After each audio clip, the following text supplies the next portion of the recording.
살아가는데 가장 필요한 게 무엇이냐라고 물으면 많은 사람들은 돈이라고 대답을 합니다. 돈 없으면 못 산다고 생각하는 사람들이 참 많습니다. 돈 없으면 공부도 못하고, 돈 없으면 직장도 못 얻고, 돈 없으면 결혼도 못한다고 생각하는 사람이 많습니다. 예전에 시골에서는 품앗이나 물물교환 같은 것이 있어서 돈 없이도 살 수 있었습니다만, 요즘에는 시골에서도 돈이 없으면 살기가 어렵습니다. 그러다 보니까 많은 사람들이 돈을 벌고 돈을 모으는 일에 몰두하고 있습니다. 심지어 어린 아이들도 그렇습니다. 추석을 앞두고 아이들에게 가장 기대하는 게 무엇이냐라고 물어보면 대부분 친척들로부터 용돈 받는 것을 기대한다고 말을 합니다.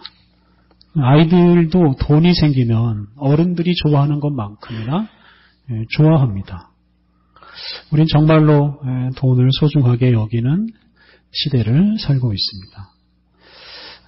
사회 경제적으로 보자면 돈은 피와도 같습니다. 사람의 몸에서 피가 잘 돌아야 건강한 것처럼 우리 사회에서도 이 돈이 골고루 잘 돌아야 사회가 건강합니다. 반대로 이 돈이 잘 돌지 않으면 어디엔가 멈추어져 있으면 사회에 큰 문제가 생기고 사회가 건강을 잃어버립니다.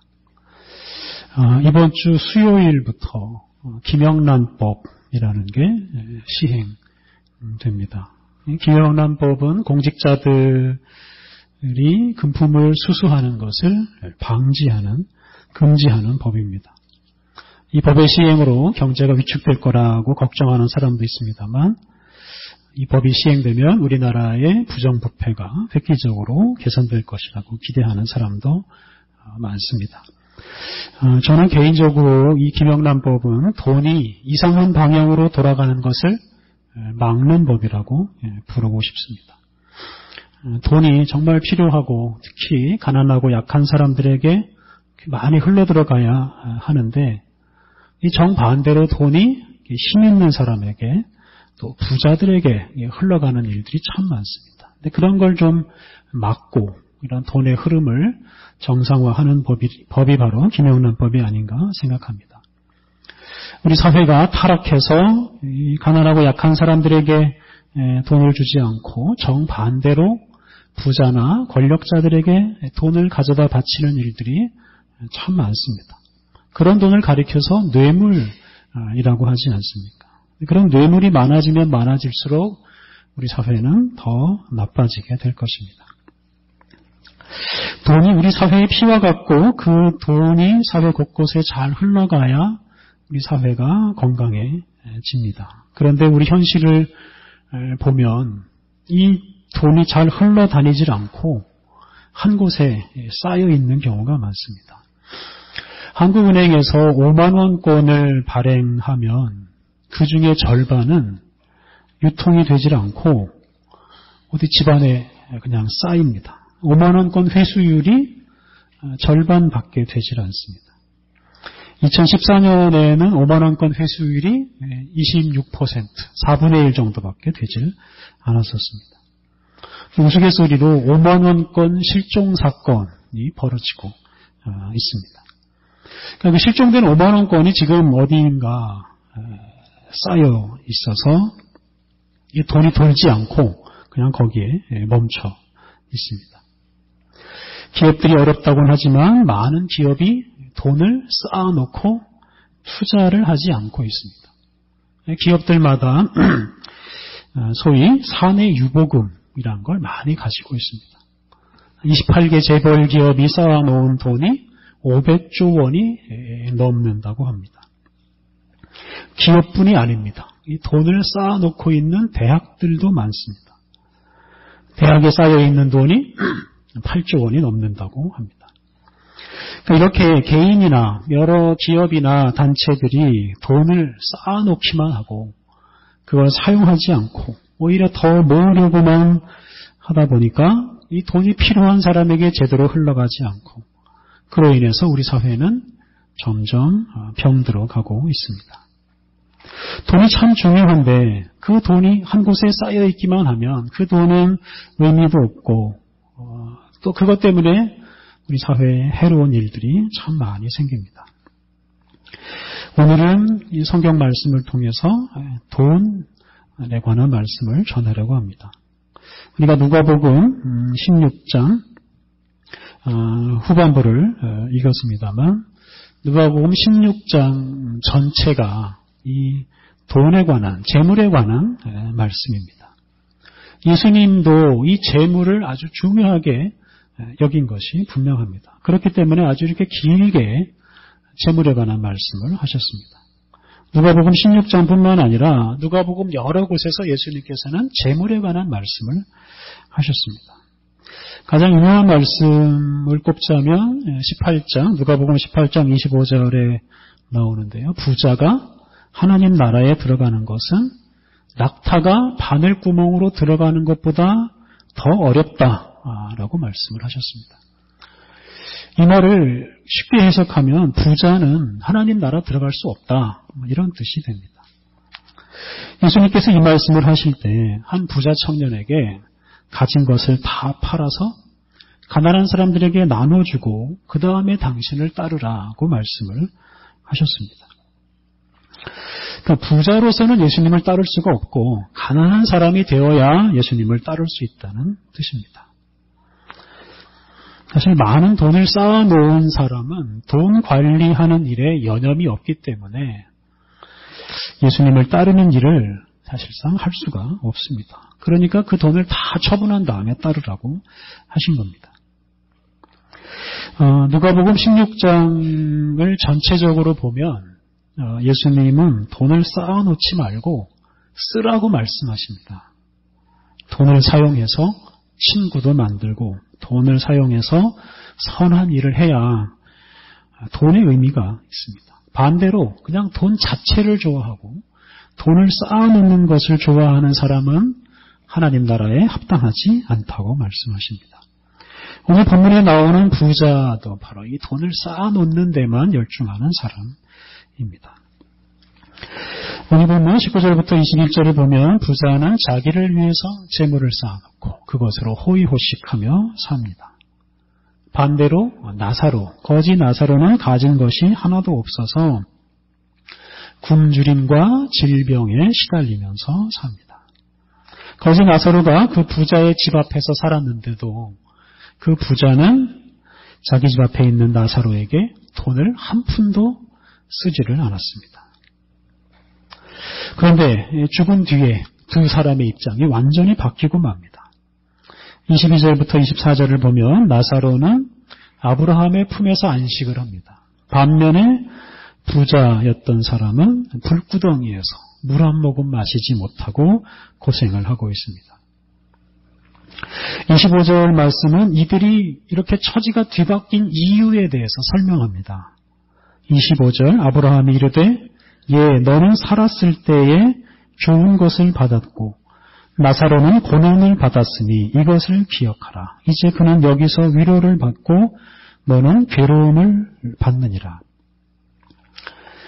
아브라함이 부자에게 말하기를 살아서 고난받은 사람은 위로를 받고 살아서 좋은 것을 받은 사람은 괴로움을 받는다라고 말씀하십니다. 단순하게 이해하기 쉽게 말씀을 드리자면 부자는 부자였기 때문에 나중에 죽은 다음에 고난을 당하고 나사로는 가난했기 때문에 죽은 다음에 아브라함의 품에서 위로를 받는다라고 말씀하십니다. 한편으로는 이해하기 어렵고 또 무서운 말씀이기도 합니다. 더 무서운 말씀은 26절에 나옵니다. 그런 상태가 영원토록 계속된다고 말씀하십니다. 그뿐 아니라 너희와 우리 사이에 큰 구렁텅이가 놓여 있어 여기서 너희에게 건너가고자 하되 갈 수 없고 거기서 우리에게 건너올 수도 없게 하였느니라. 부자로 살았던 사람은 영원히 가난하게 살고 가난하게 살았던 나사로는 영원히 부자로 삽니다. 그 사이를 왕래할 수가 없습니다. 이 구절은 살아있을 때 재물을 쌓아놓고 사는 게 얼마나 위험한 일인지를 우리에게 잘 말해줍니다. 우리가 살아있을 때 어떻게 살아야 하는지를 우리에게 심각하게 고민하도록 만듭니다. 이것이 오늘 설교의 주제입니다. 오늘 어떤 사람은 오늘 본문을 읽고 사람이 죽은 뒤에 어떻게 되는가 이런 것에 호기심을 갖기도 합니다. 오늘 본문을 읽으면서 우리들이 사후 세계에 대한 여러 가지 궁금증이 생길 수도 있습니다만 예수님은 그런 궁금증을 해결하시기 위해서 오늘 말씀을 들려주신 것은 아닙니다. 예수님은 지금 재물에 관한 말씀을 하고 계시고 특히 우리가 살아있을 때 이 재물에 관해서 어떻게 살아야 되는지를 말씀하시고 있습니다. 27절, 28절을 보면 괴로워하는 부자가 아브라함에게 한 가지 부탁을 합니다. 27절, 28절 그러면 아버지여 구하노니 나사로를 내 아버지의 집에 보내소서 내 형제 5이 있으니 그들에게 증언하게 하여 그들로 이 고통받는 곳에 오지 않게 하소서. 나사로를 자기 집으로 좀 보내서 자기의 5 형제에게 자기가 지금 고통을 받고 있다는 것을 알려서 자기 형제들은 좀 정신을 차리고 그가 있는 곳으로 오지 않게 해달라고 부탁을 합니다. 자기는 어쩔 수가 없지만 형제들만이라도 그런 고통을 당하지 않기를 바랬던 것입니다. 그런데 아브라함이 이런 부자의 요청을 거절합니다. 그러면서 하는 말씀이 그들에게 모세와 선지자들이 있으니 그들에게 들을지니라. 모세와 선지자는 이제 구약 성경을 말합니다. 성경을 말합니다. 부자의 5 형제들에게 이미 성경이 있기 때문에 나사로가 그들에게 가지 않아도 된다는 뜻입니다. 성경을 읽는 것이나 나사로가 전해주는 말을 듣는 것이나 같기 때문입니다. 이렇게 아브라함이 거절하니까 부자는 그것만으로는 안 된다라고 말하면서 죽은 자가 살아나서 자기 형제들에게 가면 그 형제들이 회개하고 말을 들을 것이다 라고 말합니다. 그 기적 같은 일이 일어나야만 자기 형제들이 회개할 것이라고 말한 것입니다. 그때 아브라함이 또 한 번 거절하면서 말합니다. 31절 모세와 선지자들에게 듣지 아니하면 비록 죽은 자 가운데서 살아나는 자가 있을지라도 권함을 받지 아니하리라. 성경에 충실하지 않는 사람, 성경을 읽지 않는 사람은 죽었다가 살아난 사람이 와서 말한다고 해도 결코 듣지 않는다라는 뜻입니다. 그러니까 이것은 기적보다 성경이 더 중요하다는 뜻입니다. 현재 우리에게 주어진 이 성경에 충실하지 않으면 아무리 큰 기적이 일어난다 하더라도 하나님의 뜻을 따라 살아갈 수 없다는 뜻입니다. 그러니까 지금 우리에게 주어진 이 성경으로 살아가면 충분합니다.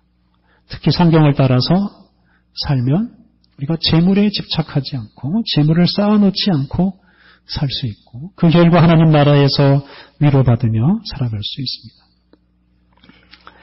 정리해보자면 부자의 형제들에게 이미 성경이 주어져 있습니다. 그것으로 충분합니다. 그래서 굳이 나사로가 가지 않아도 됩니다. 그리고 그 형제들은 성경에 주어진 그 상태에서 성경 말씀을 듣느냐 듣지 않느냐 이거에 따라서 그들의 운명이 달라지게 됩니다. 지금 우리가 살아있는 이 순간에 성경 말씀에 충실하게 사느냐 살지 않느냐에 따라서 우리의 장래 모습이 달라집니다.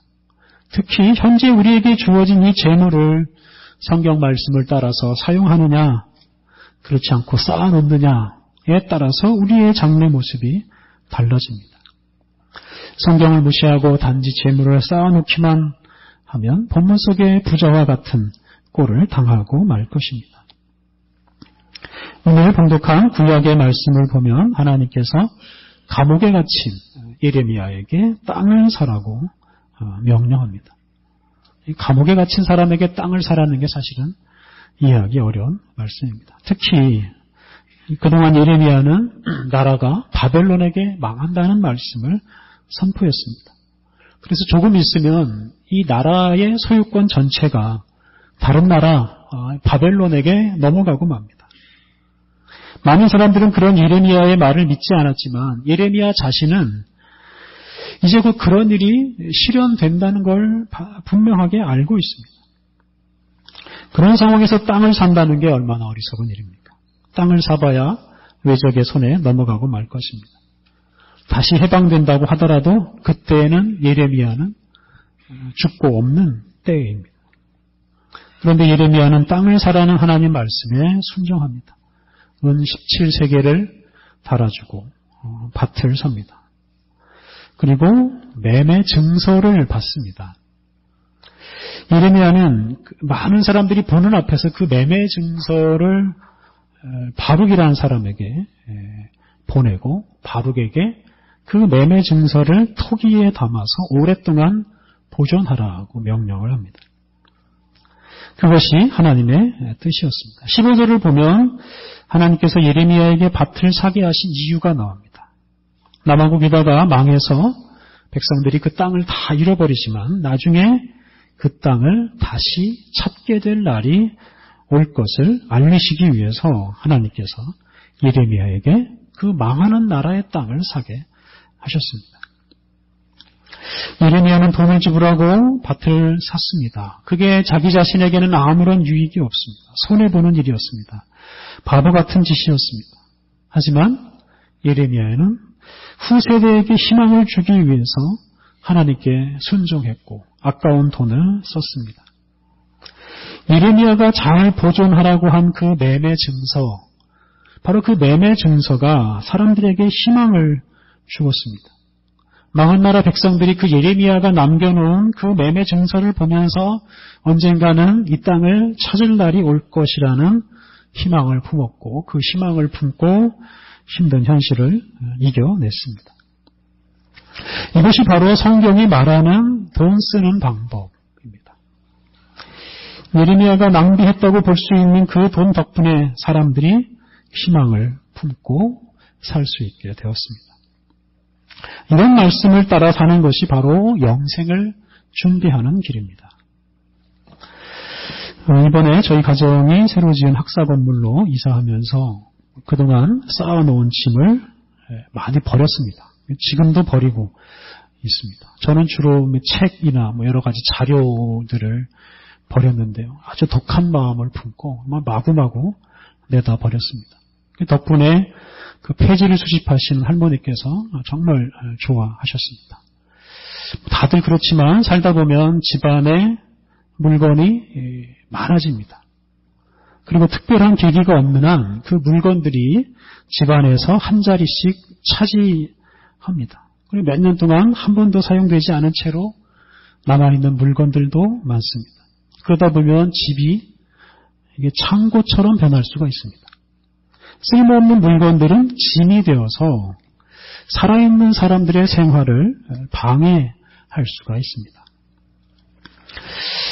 다들 아시듯이 저희 가정은 학사 완공이 늦어져서 학사 3층으로 이사하기 전에 근처 원룸에서 2달을 살았습니다. 이 원룸이 10평도 되지 않았기 때문에 그곳으로 가지고 갈 수 있는 물건이 아주 적었습니다.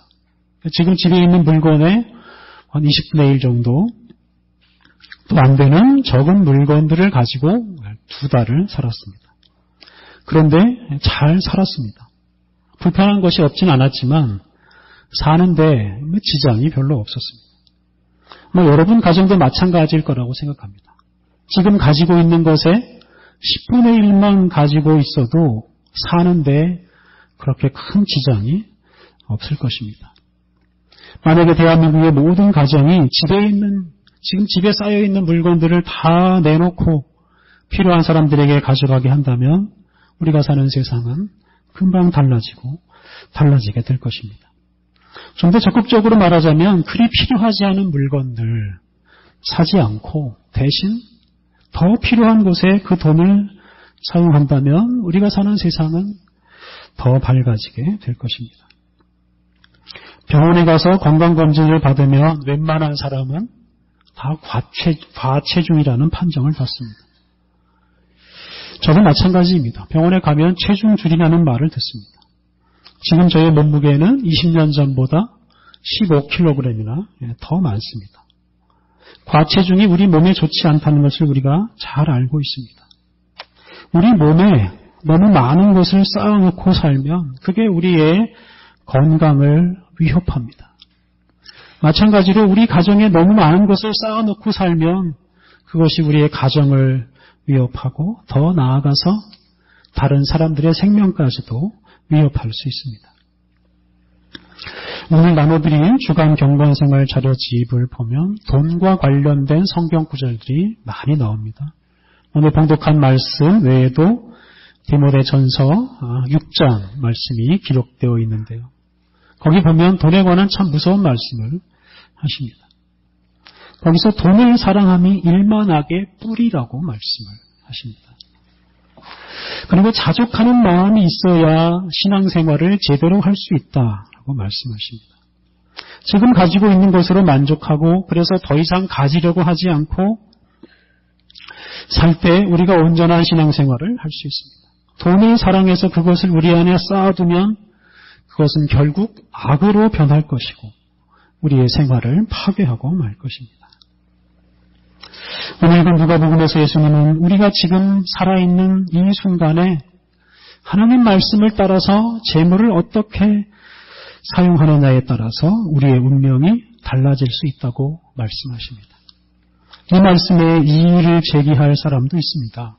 예수님을 믿느냐 믿지 않느냐 이게 더 중요하다고 말할 수 있습니다. 그런데 여러분 예수님을 믿느냐 안 믿느냐를 가장 잘 알려주는 게 바로 이 재물에 대한 태도입니다. 예수님은 재물과 하나님을 겸하여 섬길 수 없다라고 누가복음 16장에서 말씀하셨습니다. 재물을 어떻게 사용하는지를 보면 그 사람이 예수님을 믿는 사람인지 아닌지를 알 수가 있습니다.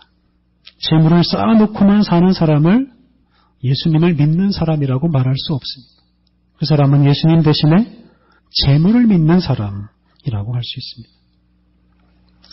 지금 우리에게 있는 재물을 그냥 우리 안에 쌓아놓고만 있으면 그거는 재물을 믿는다는 증거이고 그것이 우리의 현재와 우리 장래의 삶을 위협합니다.